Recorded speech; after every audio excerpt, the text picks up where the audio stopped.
हमारे Ashoka film studio music channel को subscribe करें।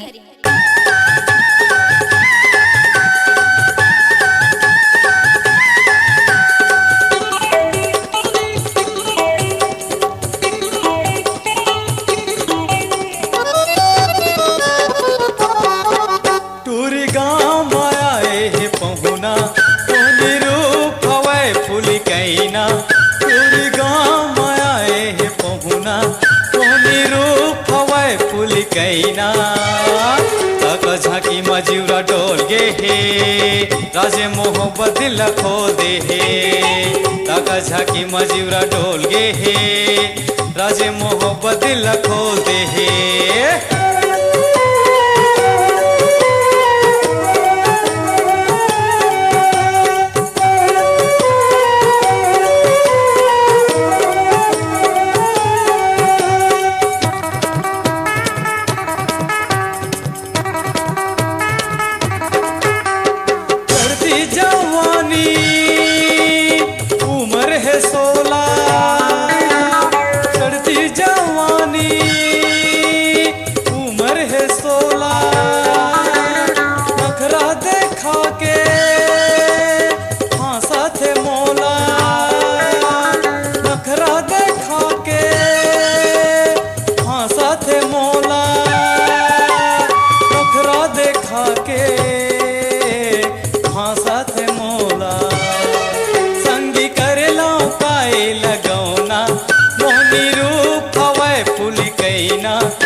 राजे मोहब्बत दिल खोल दे हे ताका झाकी मजूरा डोल गे हे राजे मोहब्बत दिल खोल दे हे।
राजे मोहब्बत दिल खोल दे हे ताका झाकी मजूरा डोल गे हे राजे मोहब्बत दिल खोल दे हे।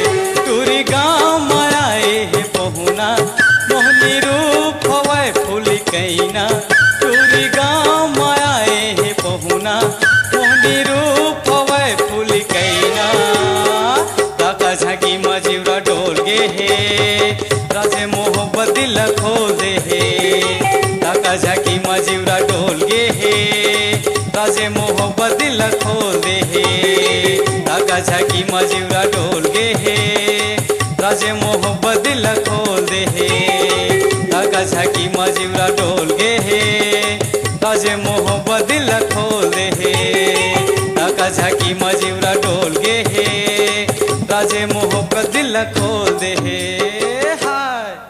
Ashoka films audio and video recording studio Kawardha. Contact number 7389138468।